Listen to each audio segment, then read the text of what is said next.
Hello. No, what am I saying?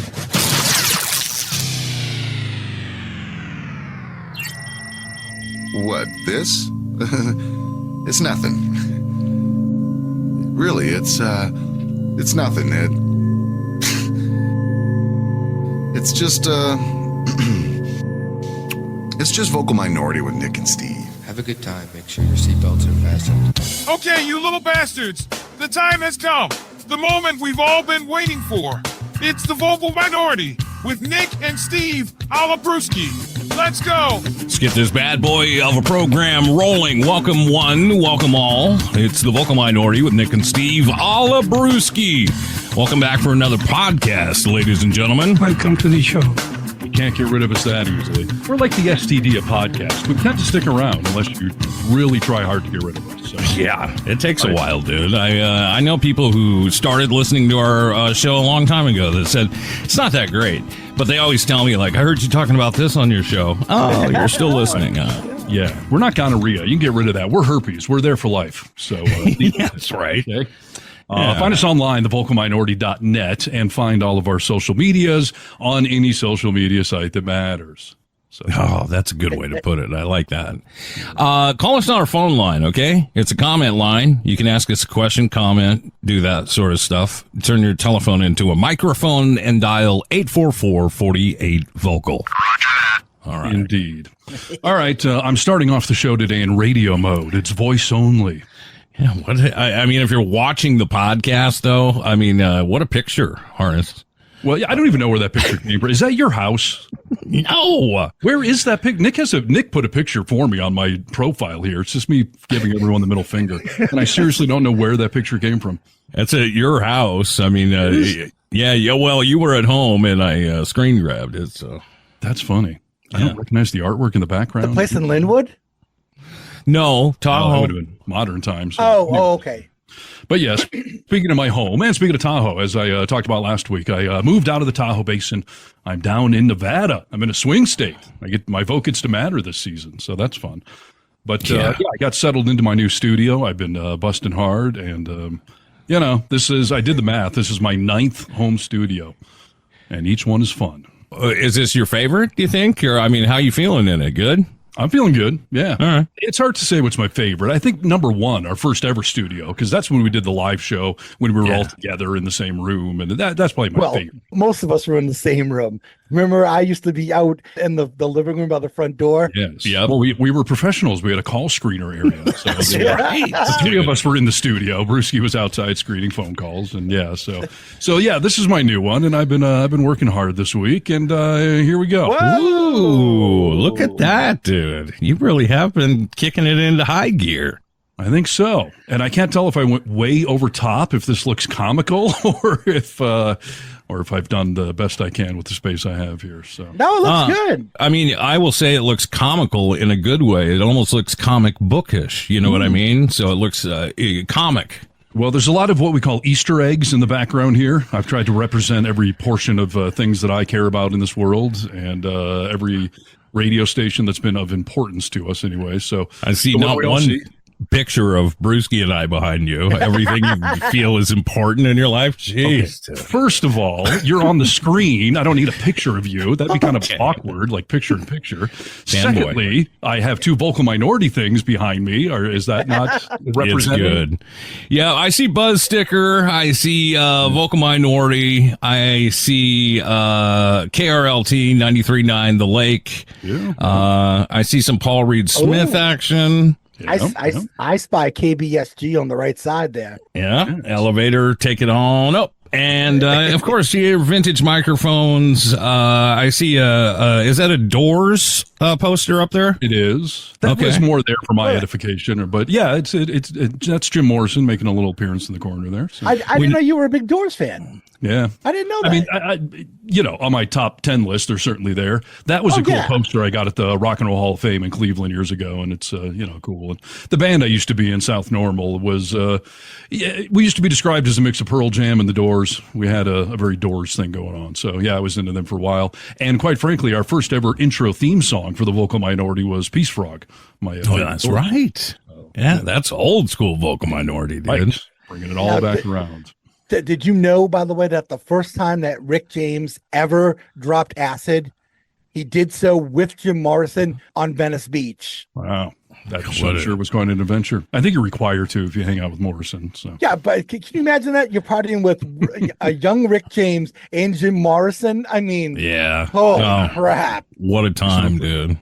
Didn't you hang out with somebody on Venice Beach one time, someone? Yeah, we remember we had a little miscommunication there. I met Sly Stone. Oh, that's right. Yes, that's right. Okay. You thought it was Sylvester Stallone? Is that yeah, exactly. Yeah. Right, yeah. I'm just like, no, Sly Stone. Yeah. Yeah. Okay. Sly Stone's way better, by the way, than Sylvester Stallone, in my opinion. But I wish I was on acid though, like he was. No shit. He seemed to be the time I met him. And there was a whole bunch of people just listening to him. No, that's an awesome once-in-a-lifetime chance meeting. I see KT on the wall, which is, that's your second girlfriend, your cuckold. It's your motorcycle. On the door? Is that what you're referring to? Yep. Yes. I had to work a dirt bike in here somehow. I see your skis. I see... and by the way, the ski, I can only pick one. So between the left ski and the right ski, which ski do you think I picked? It's the right ski. No. Why would I pick the right ski? Why wouldn't you pick it? Why is it the left ski? Because we're all lefty liberals here. We're on the left of politics. So why would I pick the right ski? It's the because you're right-handed. It would be your dominant one. That's the one you gravitate towards.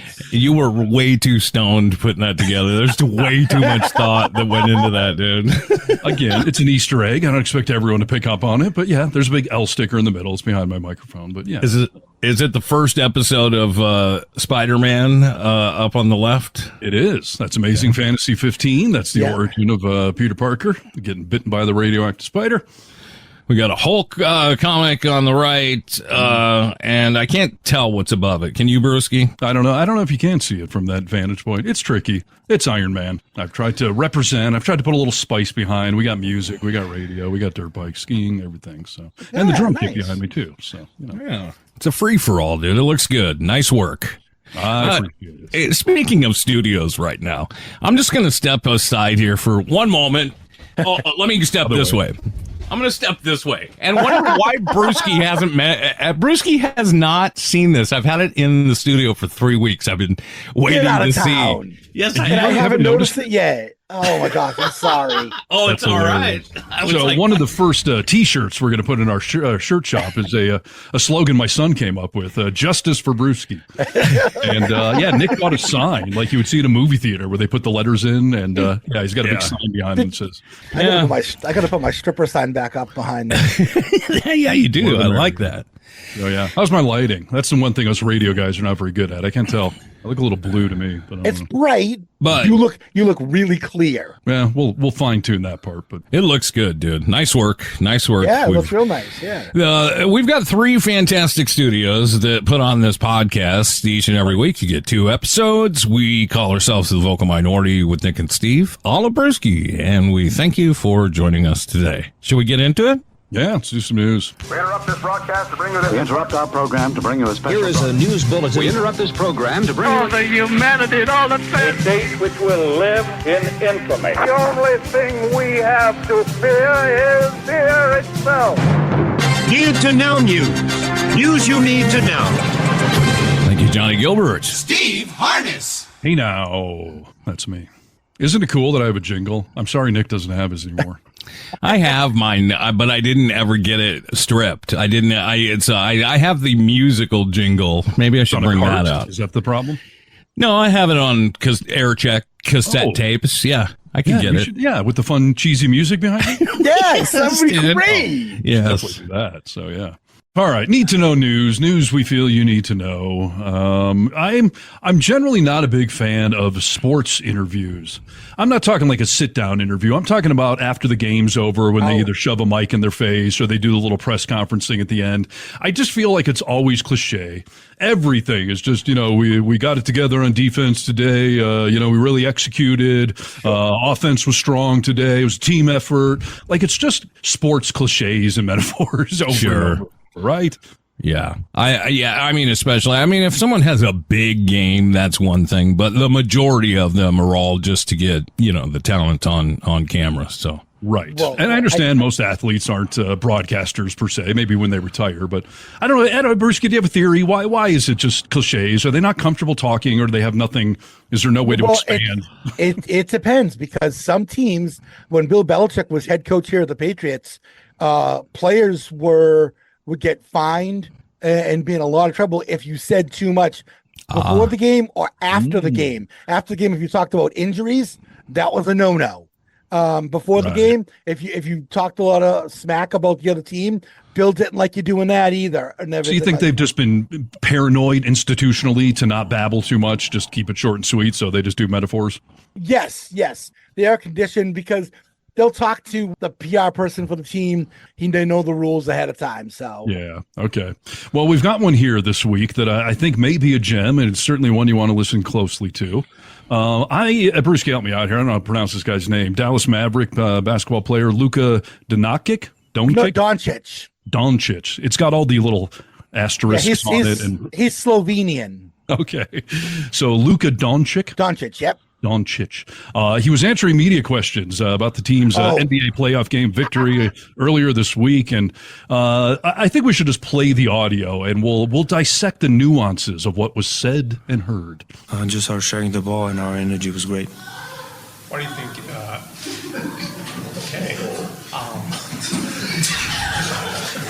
Okay, moving on.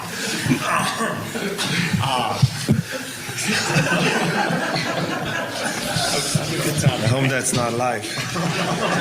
Right. So if you couldn't pick up on that, he started to give an answer to some question, and you just hear over-the-top sounds of a woman in the background having sex. Listen to the first 5 seconds of it again if you didn't hear it. Just our sharing the ball and our energy was great. What do you think? Do you think it's live? I mean, is that a teammate cranking porn in the back, screwing with them, or? No, I can see only three possibilities, really. Maybe only two. I mean, either, some cheerleader or somebody's getting banged in the background in the locker room or something. Someone's watching porn really, really loud. Or, someone's back there pranking them, which in an NBA game, post-game interview, I mean, this is still a professional setting. That would be pretty ballsy. So what are our theories, opinions, thoughts? I don't think it's number 3, because if it was found out which player did it, that would actually get a huge fine from the league. Right. Because that's what I'm saying. Like, that's a professional thing. So to prank like that. Playoffs right now. That's the other thing. We're in the playoffs. This is money time. Yeah. I wouldn't be surprised if it's number 1. Like someone actually getting railed back there, huh? Yeah, exactly. And the reason why I say that is this. A guy I know here who on radio here in Boston always talks about NBA players. It's nonstop doing. Every single city they go to, it's nonstop doing. And the thing about it is, it's all 10s. Yeah, they're like rock stars. Yeah, exactly. And it's all the time. They're just always banging away and that sort of thing. So I wouldn't be surprised. Yeah. So talking about bringing the strong D, someone was giving it to someone good back there. I mean, geez. She could have been exaggerating to try and, team up with them. I mean, she probably wanted to be a wife, right? I mean, that's the ultimate goal, is to be a player's wife or something. But it sounded like she was having fun. Yeah, it sounded too legitimate to just be porn in the background being played too loud or something. Same thing. Like, I don't know who's watching porn back there and wouldn't get fined or whatever. So, well, I can tell you, I'm quite sure that it was not Kyrie Irving. He's too busy bothering people about the earth being flat and I'm just trying to figure out why hasn't this surfaced? Like, no one admitted to who it was. Like, I don't know why this, in the moment, obviously no one knew what was going on, but the sports world hasn't decided to. This is like Watergate or something. Like, I want to know who's moaning in the background. No, you'll never find out, dude. What about Mark Cuban? He's probably the most famous guy on the team, and certainly the richest. Maybe he was getting some action going back there. He's too classy, dude. Well, not even that. If you think about it, and those NBA owners, after a game, they've got everybody who wants to get in their ear about every possible thing, investments and all. Yeah. And he's in Dallas, including groupies. Maybe. No, he got in her ear and he got in her rear. You know what I'm saying? I don't think that's true, Steve. I don't think it could be Mark Cuban. I think it's a better chance it's Manute Bol than Mark Cuban. Okay. Hey, listen, if it's Manute Bol, you better watch out, because those legs of his might snap. Yeah, that's a good possibility. I don't understand why this isn't making more headlines. Like, somebody is it for you, Brewski? You saw it, right? I heard it. Yes, I heard it. Where'd you hear it? On the net or Yeah, no, it was on the net. Okay. I don't watch Sports Center or anything anymore. If I'm getting sports news, I'm reading it online. Yeah. So I saw something about it, and that's where I got it on the net. Well, I think he deserves some sort of championship ring, some sort of special award, whoever it is doing it back there. It could have been the janitor for all I know, but, somebody was going to Pound Town and, give him the It's a good theory, though, that you've always said, like, you won't have sex before the show, right? Because it ruins your mental focus. So maybe the same thing. Yeah, right. Maybe he just had his wife or girlfriend or whoever waiting right there and said, I got to do you. It's obvious that it's in some sort of locker room. You heard the reverb all over it. I mean, it sounds like they're in the shower, So, yeah. Or in a hallway. It could be in a hallway, like down a tunnel. Because the tombs. The media room is not right at the locker room, especially in the playoffs, because you need a bigger space because there are more reporters there than your local beat reporters. Yeah, that's a wild party if that was in the hallway, dude. I'm just saying. Yeah. I mean, after any event, a concert, a basketball game, I mean, there's a lot of people mulling around. Could be the mascot. Those mascots get in on a lot too, I think the Dallas Mavericks mascot is a horse. Like a horse, that's awesome, appropriate for those noises. So yeah. You think it could be Dave Portnoy, dude? Maybe it was him. Stop it. I mean, it could be, right? I knew a guy that dressed up as a mascot was one of the Seattle teams. But he got hit on all the time, by which I mean people literally walked up and punched him because they felt like he was invincible inside that big fluffy suit. They know what they're doing. They're just being jerks. I've done plenty of costume stuff. I once had to dress as a pickle for a strawberry festival on a summer day. Yes, be kind to mascots. It's hot in there. Well, listen, I wish we could find out who it is because he would be my new favorite player. All right, but at least support that team. I'd buy some season tickets for that. Just kudos to you. Maybe meet him in the hallway afterwards, dude. Who knows? I don't know if I can handle that from the sounds of it. But, Well, by the way, the horse mascot for the Mavericks, his name is Champ. Champ. Champion. He is champion. Yes, indeed. This is Need to Know News. News you need to know. Hello, Americans. This is Paul Harvey. Stand by for news. Welcome to Need to Know News you need to know.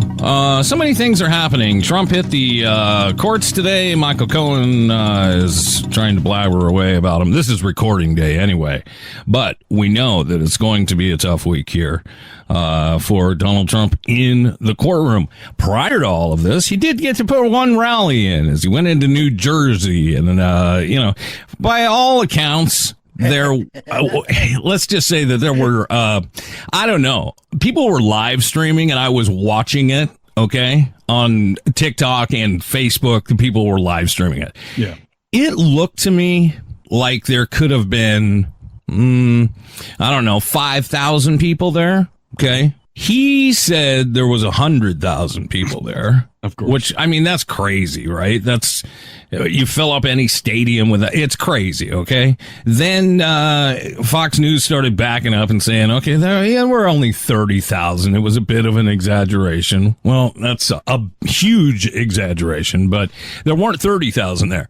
I don't know why people are there to see him, but for the first time, because people were live streaming, there were literally people walking out to the parking lot as he was speaking, and he hadn't been on for very long. They're tired of hearing the same old shit over and over. You did a story a while back that said, people want the hits.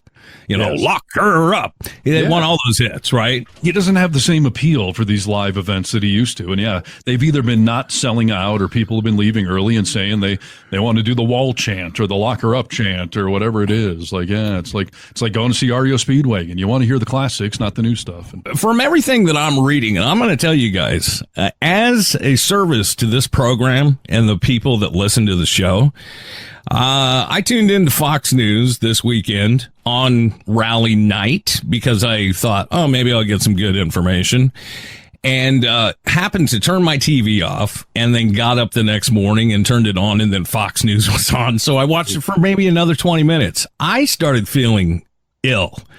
at how this all happens. I mean, this is completely propaganda, and even people on Fox News are starting to say that people are getting tired of hearing the same shit. So like the whole Sleepy Joe thing, he's got to come up with a new nickname. We got to move on. He was doing all the hits. You can't call Chris Christie a fat pig. You just can't do that. It's not nice. And people were just kind of sitting there. And then Trump went on to say this, and people were just kind of sitting there with confused looks on their faces. I mean, there were some idiots clapping along, but this was weird. Silence of the Lambs. Has anyone ever seen the Silence of the Lambs?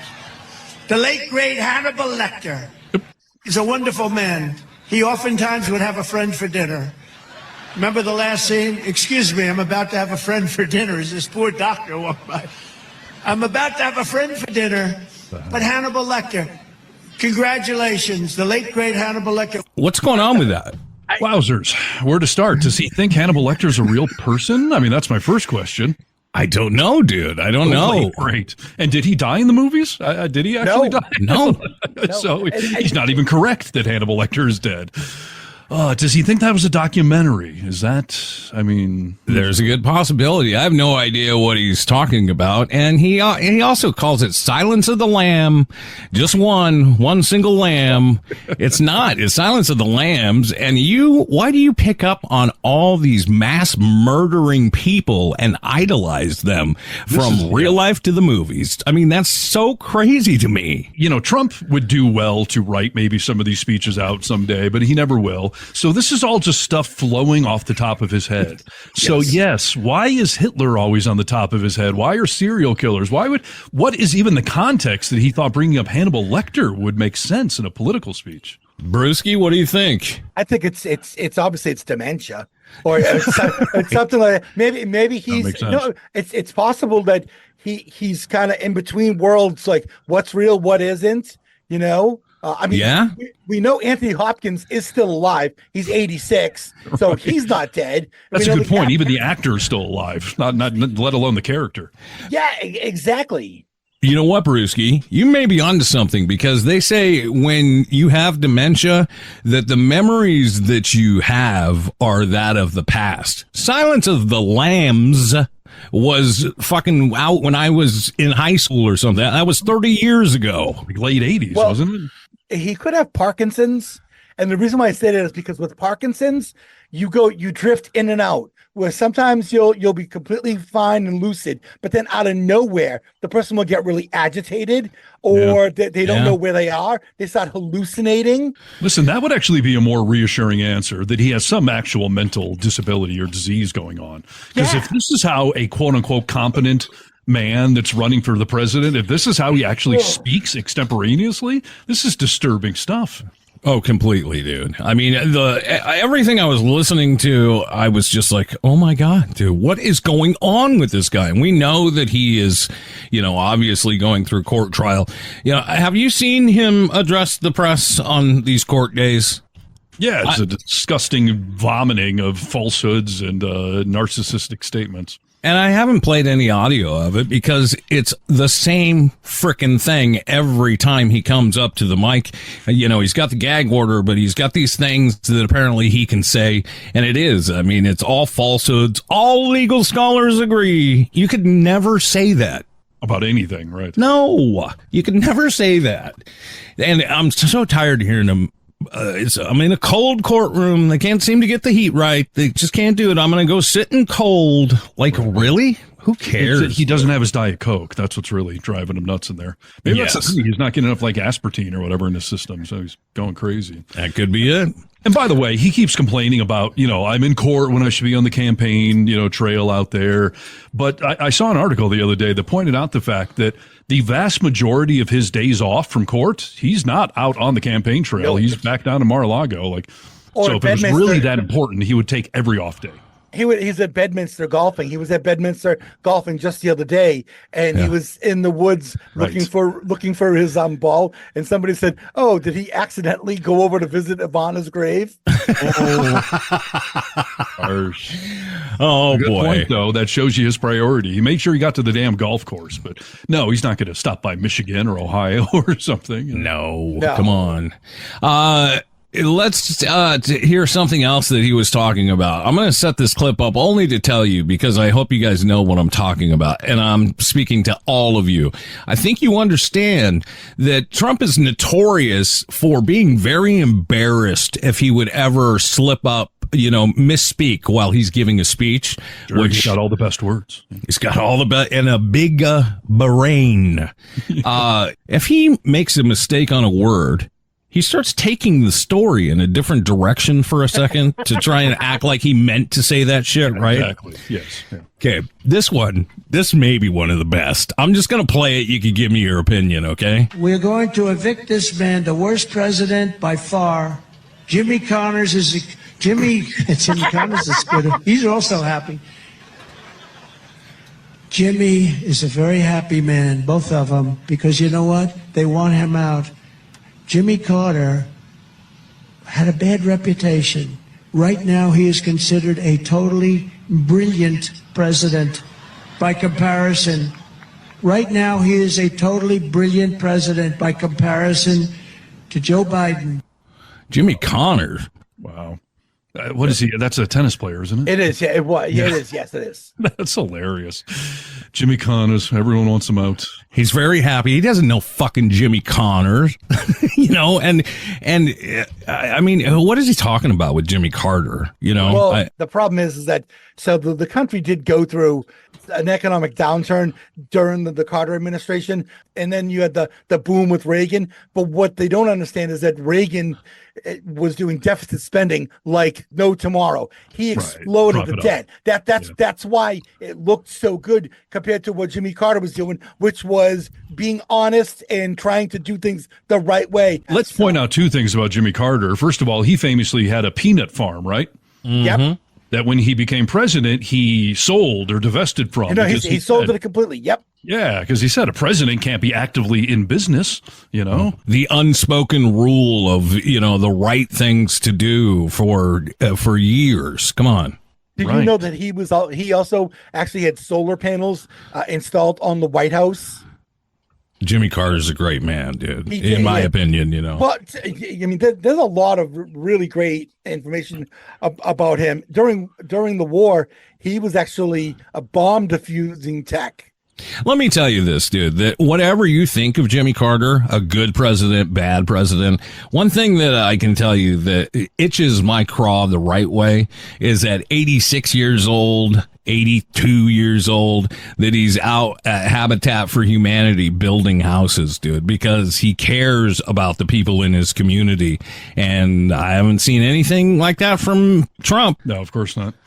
Although Trump, in fairness, he's got, an 11,000 square foot penthouse in Trump Tower. He said it was 30,000 square feet. That's one of the things he got in trouble for. So I think that's technically building a home, right? I mean, it tripled the size. I would think you're probably right, dude. Yeah. He's a good guy, that Trump. He's a good guy. I changed my need to know news. I said, oh, Lord Jesus, it's a fire. News you need to know. I got bronchitis. Ain't nobody got time for that. It's time for another brewski. This one is a crazy brewski. We don't know yet.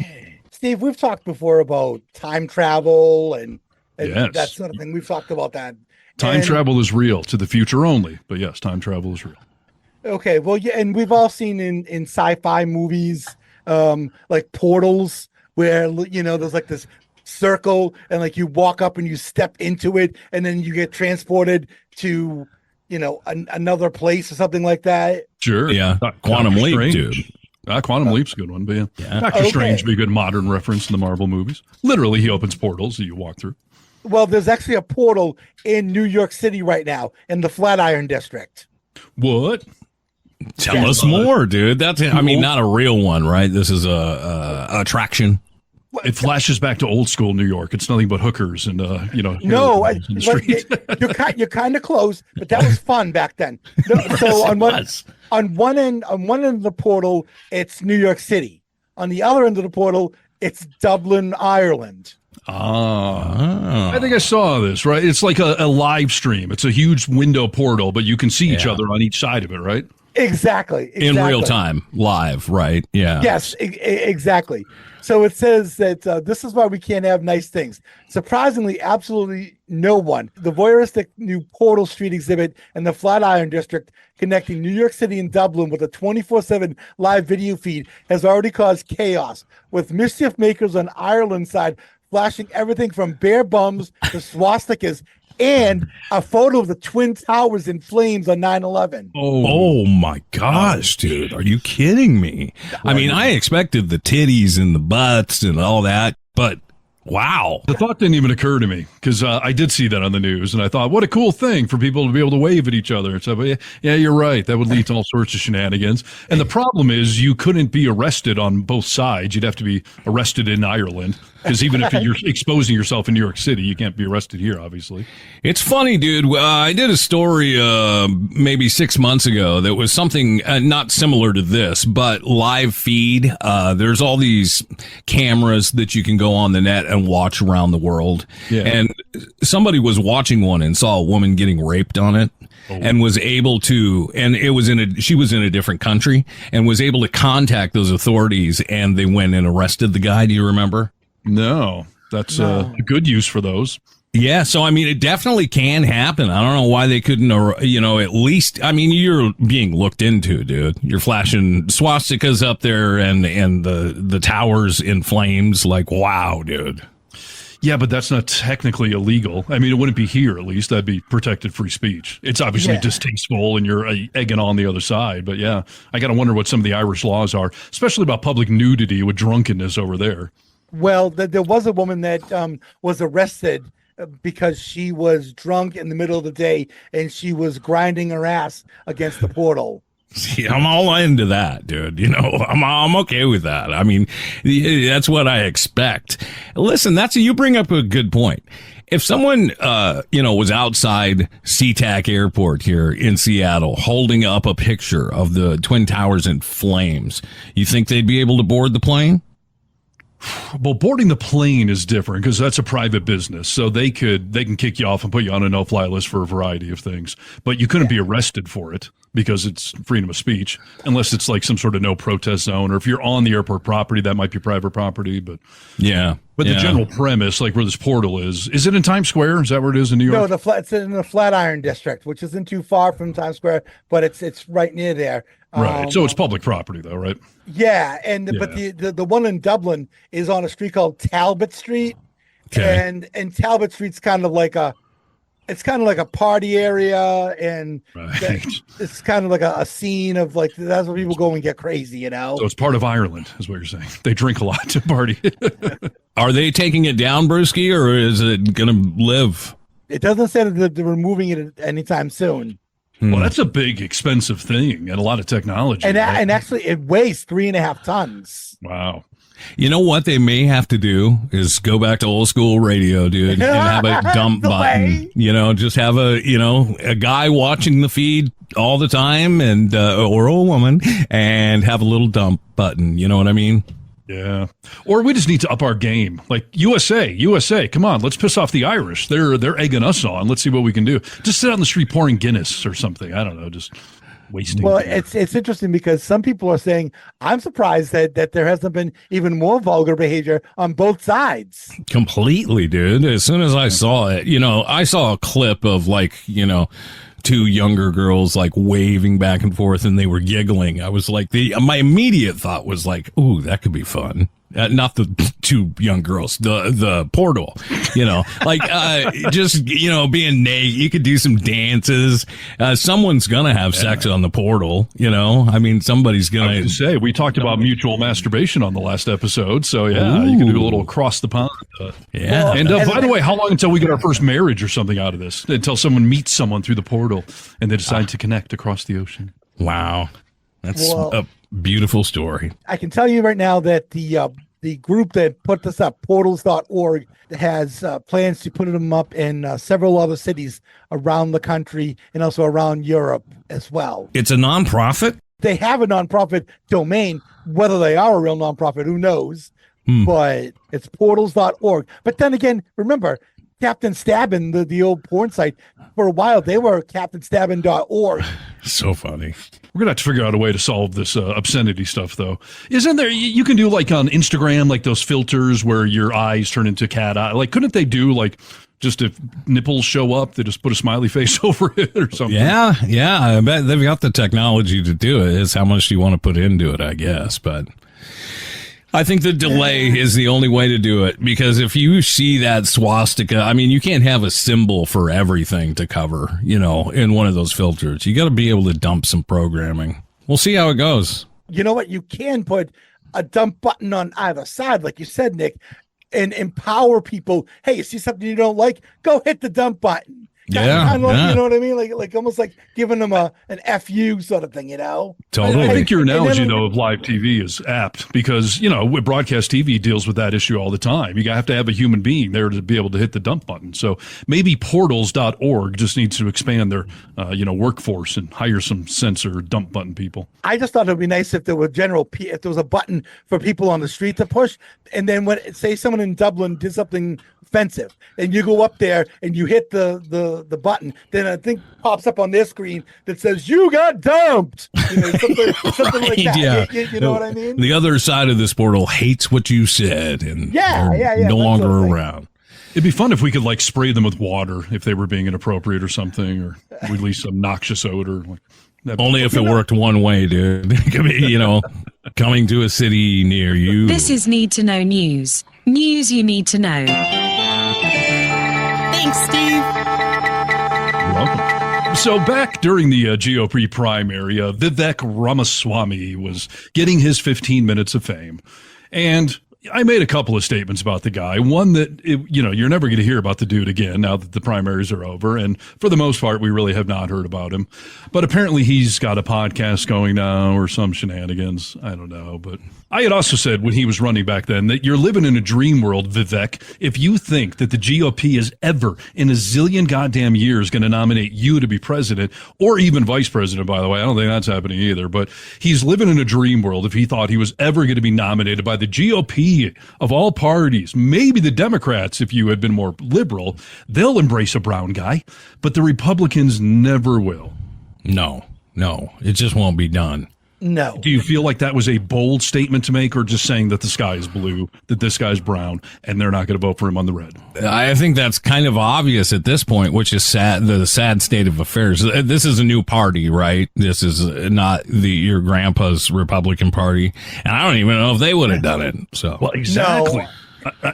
I mean, Trump has brought out so much racism, just overt racism, that it was just comical to me that this guy thought he could somehow be Trump's VP or actually be president. Yeah.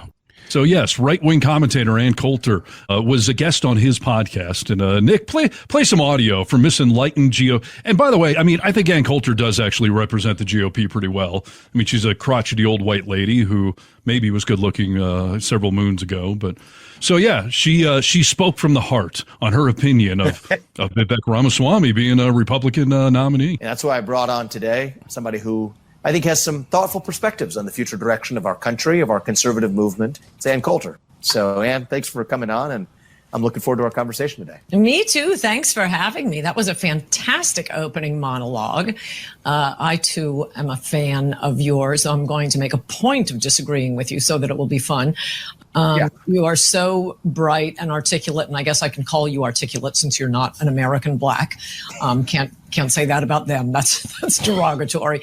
And that was a great opening segment. Lots of things to talk about there. Oh, and I agreed with many, many things you said during when you were running for president, but I still would not have voted for you. Because you're an Indian. We'll get back to that. And it's directly related to what you were just talking about. The thing about nationalism, you're totally right. It is like to use the word nationalism. Oh, it's Hitler. And, Hitler had soup. That doesn't mean we shouldn't have soup. Hitler loved dogs. That doesn't mean you shouldn't love dogs. So I think we have to move past this. If Hitler did it, it must be bad. Wow. I mean, where do you even start with that shit? I was going to say, how many racist statements can you pack into a 30-second soundbite? I mean, she hit on African Americans, so we can't call them articulate, which is, of course, a misnomer. But yes, I love that she told him to his face, boy, I agree with so many things you said, and you're a smart, articulate guy, but I wouldn't vote for you because you're Indian. She's being honest, right? We all know who Ann Coulter is. Like, why the fuck would you have her on your podcast? Yeah, and she's showing who she is. She's dispelling any myth that she is not some crotchety racist twat, because I don't even fathom having the balls to say directly to someone's face. I mean, I guess I got to give her some level of credit for that. But do you think she has any self-awareness of how overtly racist that is? And the fact that she's using Hitler to try to defend her statement and then defending Hitler, like, that's racist thing number 3 or 4 in that 30-second drop. Think of the worst person in the world you can think of. Most people would say Hitler. I mean, and there's others, obviously. But, I mean, for her to go on and say, like, Hitler likes soup, that doesn't mean you shouldn't like soup. Like, he did some good things, like, jeez. They always say that, though. You look at when Marge Schott, who used to own the Reds, she got in trouble with Major League Baseball because she had this interview in Sports Illustrated where she talked about the good things that Hitler did. Wow. Yeah, I mean, that's one person that you don't have to. Why do you got to say anything about him at this point other than evil? Like, we don't have to talk about the good things you think he did. I think that says a lot about a person, that you can look past all the bullshit and the, murder and to find anything good. I'm not willing to look past anything. You can't find any better analogy, historical reference. It would be like saying that, Darth Vader wasn't all bad. He employed so many people to build that Death Star. I mean, he was a job creator. Right. Yes. I'm surprised he didn't go and say, John Wayne Gacy, he had such a joyful personality he had, and you know what? He was a worker too, because he was a homeowner, and he buried all those victims under his house. So he wasn't lazy. Right. Exactly. Jeffrey Dahmer was a good cook. It's hard to season human meat and flesh correctly, so he's not all bad. Well, do you think Hannibal Lecter, Hannibal, do you think Trump and Ann Coulter have anything in common, dude? I mean, why isn't she up for VP? She's spoken out against him, though, several times. His policies or him as a shitbag? Him as a shitbag, mainly. But who's she going to vote for this fall? Yeah, I know. Yeah, well, by the way, Steve, do you want to know where Ann Coulter got her law degree from? Cracker Jack box.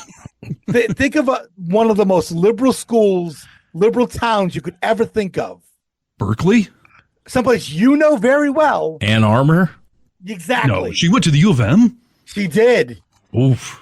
I didn't know that. Yep. No. She started at Cornell, and then she graduated from Cornell in 1984. And with a degree in history, and then she received her JD from Michigan Law School in 1988. Wow. Well, I know, isn't it so weird? It's crazy. Ann Coulter, Tom Brady. There's some U of M alum I've had to distance myself from, so I guess she's on that list. That's embarrassing. Sure. Hopefully she grew into being a racist, terrible person, and maybe back then was not as much, but it's funny to me, too. Like, she referenced black guys. I can't imagine sitting there to a black guy and telling him that I wouldn't vote for you because you're black, and having that man not fight back, push back, stand up for their race, stand up for their identity. Vivek Ramaswamy praised her for this. He put out a press release afterwards on X and every other platform. He said, Ann Coulter told me flat out to my face that she couldn't vote for me because, quote, you're Indian. And even though she agreed with me on more than most of the other candidates, he says, I disagree with her, but I respect that she had the guts to speak her mind. Wow. He's raising, as far as I know, like he's got a couple of daughters, young women. What a thing to see your dad do. Just be like, that's okay. In fact, I appreciate your honesty. Can you imagine if I walked up to one of his daughters on the street and was like, hey, sweetie, you're a hot little piece of ass, and, smack her on the butt. And, well, daughter, I respect that man had the guts to speak his opinion to you. Yes. Or I wonder if you would feel the same if somebody said, like, I wouldn't date you because you're Indian, or something, like Ann Coulter said. Like, would he think the same way if it happened to one of his daughters? Yeah. I would imagine in real life he would say something, but he knows he'll get kicked out of the cult if he stands up to any form of racism, even when it's towards him, in his face, on his podcast. That's right. Yeah, you know what? It's egregious. That's what I will say. This is egregious that you would not stand up in that moment and be like, we could still have a conversation, but you're sick and twisted. Like, you're racist. So I'm going to start trolling him with the vocal minority social media pages and just saying overtly racist things and then tagging it with, how brave I am for saying these things to you. Right. Yeah. I think that'll get you in trouble with other people. But I will say this is that she wouldn't vote for Ramaswamy because he's an Indian. Yeah. But she took a dick from Dinesh D'Souza. I mean, she dated him for a long time, and he's Indian. Yeah, that's an interesting hypocrisy, huh? Isn't it? Yeah. And then you do know that there were rumors for a while that she was dating Jimmy Walker, but she said that they're just good friends. Interesting. So no Indians in the Oval Office, but Indians in her ova. Or vulva? Yeah. Vulva. Yeah, it's not an ova.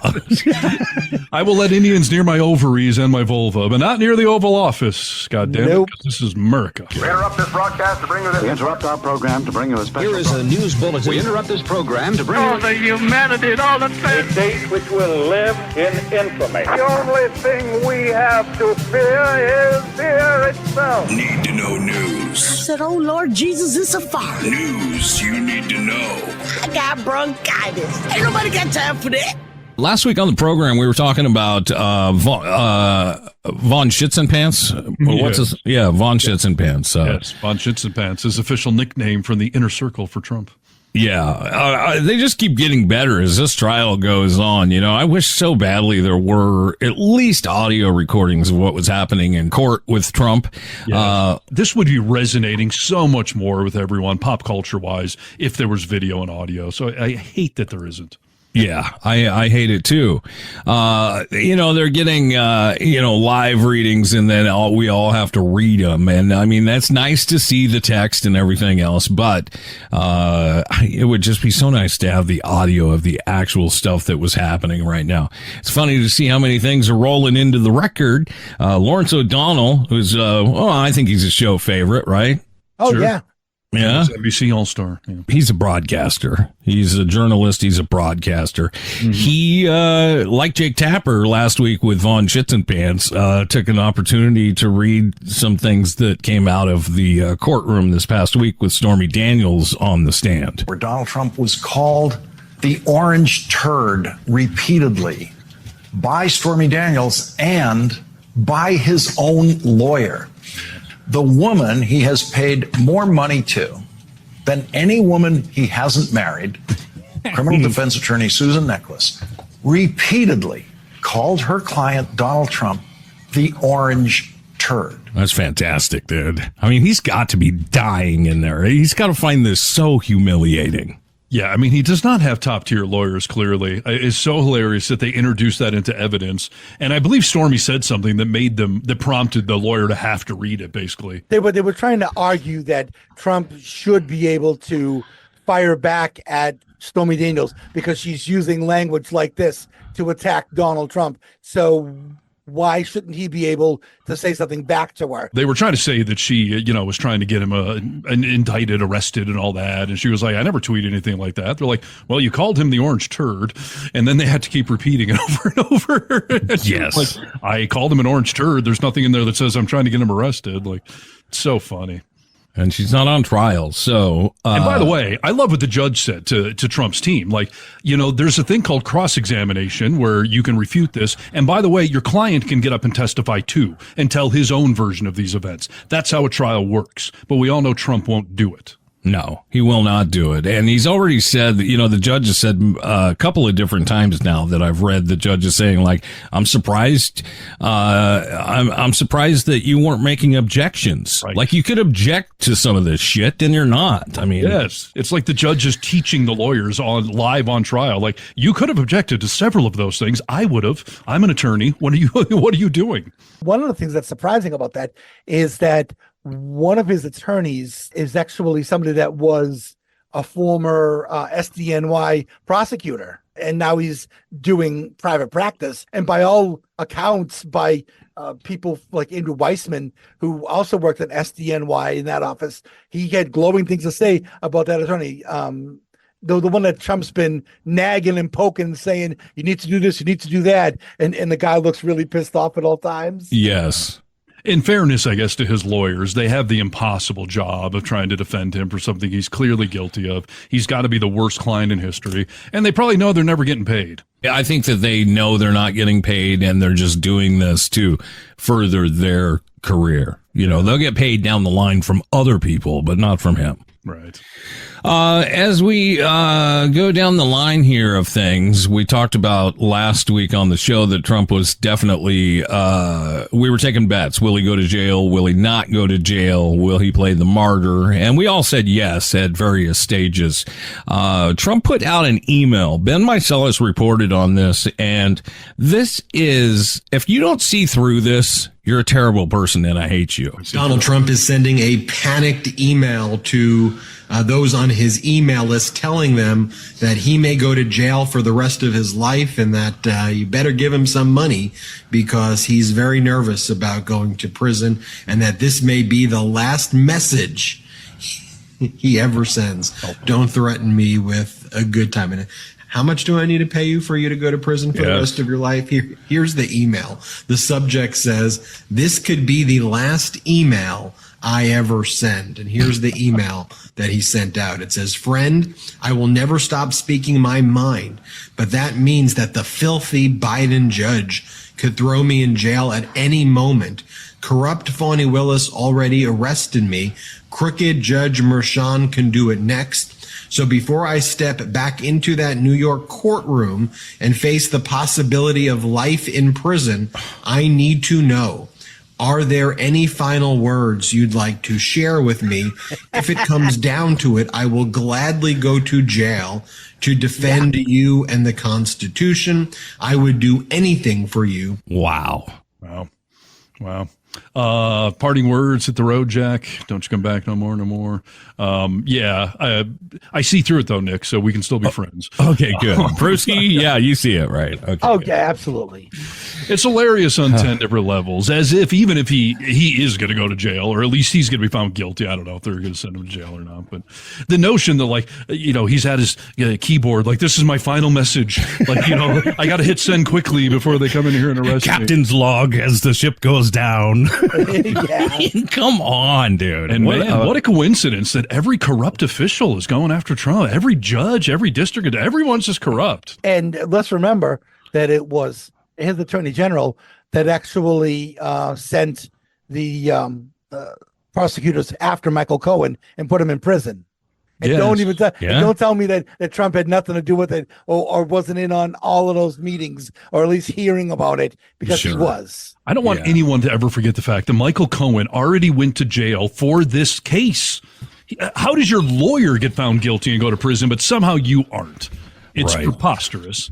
And also, I do love that he's trying to raise money. For what? For cigarettes? For gang protection? I mean, no kidding, dude. I mean, it is all just crazy. If you're still listening to this man, if you're getting riled up by him at this point, how long do we have to get in line, Brewski? What are we, about 5 months? 6 months, because it's November 4th is the election. Yeah. Okay. Well, it can't be over soon enough. And it appears that these other two criminal trials are probably not even going to happen before the election. He's got the judge in his pocket down there in Florida.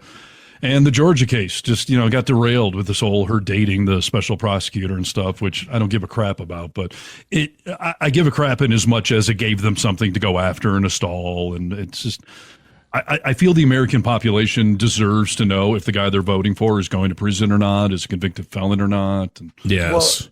Well, another thing about that Georgia case, by the way, that should concern us. Yeah. So they elect judges in Georgia. And the judge in that case right now is up for re-election. He's been out walking in the parade route, waving to folks and all that sort of thing. If he isn't re-elected, that's it. He's out, and they have to appoint a new judge. And you don't know what judge you're going to get. Yeah. Yep, that's a fun time. I mean, I'm glad we do have one criminal trial. And I really wish people would stop calling it the hush money trial. I mean, that's part of it, but it was hush money to interfere with an election. This is an election interference trial. It's a criminal case about election interference. It's also falsifying business records, which technically are a felony in New York State. Yes, and especially when you're doing it in conjunction with the campaign finance laws. Exactly. But the ultimate thing is he was afraid if this story came out that he wouldn't win the election. Whether that's true or not, we'll never know. But he felt it was, so that's why he bribed her. That's why he tried to pay her off. It was election interference for an election he won. That's disgusting. It was a conspiracy to interfere with the election, and we've seen that laid out so beautifully so far in this trial. And I just pray that this jury is paying attention and that we're not going to get a hung trial or something. I mean, it seems so crystal clear obvious. And again, his lawyer was already convicted for it, so it wouldn't be some crazy thing for him to go down as well. No, it's not like he took a big plea to stay safe. He already went to jail, dude. He already took the time. I want to mention that when I was watching Fox News this past 2 days, it did make my head sick. Okay. I'm not joking about that. Like, I was just like, holy shit, dude. I feel bad for all these senior citizens that have tuned into this and just sit there. They just pound into your head. And I was thinking to myself, every person that I saw on that show, especially you fucking Jesse Waters, I fucking hate you. It is such a kindergarten thing to call Fani Willis Fanny so intentionally. And every person on that station I saw calls her Fanny. When you resort to name calling, that's usually because you've got nothing better, nothing, solid to go after someone on. And yes, it is so juvenile. But, it's like that scene in Clockwork Orange where the guy's eyes are like, pasted open and he's Alex, watching. yeah. Yeah, I mean, watching that scene, it makes you nauseous as the viewer. So it makes sense that you watching literal gaslighting propaganda, just like in Clockwork Orange, that, of course, to you, a normal, sane person, it would be very disturbing and unsettling. But the rubes, they don't see it. They think that's the gospel and the truth. Yeah. Oh, for sure, dude. I am getting ready to take a road trip with my brother, and he is a Fox News watcher, so I have some material that we can talk about in the car as we take a road trip across the country, and it'll be interesting to see what he thinks about all that. Yeah. Try to balance that scale correctly, or you'll be pushing him out of the car 20 miles into the road trip. Yeah. All right, boys. Well, thanks for joining us on the podcast today. We all had fun. Steve's new studio, Brewski, looking sharp, and we'll wrap it up, yeah? Indeed. Yeah. Find us online, thevocalminority.net, social medias, it's videos. You can see the studios of all of us. You can see our beautiful faces. And if you feel the need to touch yourself like people on the portal were doing, then go ahead. We won't tell anyone. Hey, hit up our phone line, 844-48-VOCAL. Go ahead, Brewski. Arrivederci. And we say bye-bye. Test 1 2, test 1 2. Check. Ladies and gentlemen, this is The Vocal Minority with Nick and Steve. Nick Reynolds, Steve Harness, and Cousin Brewski. The Vocal Minority with Nick and Steve. Take one.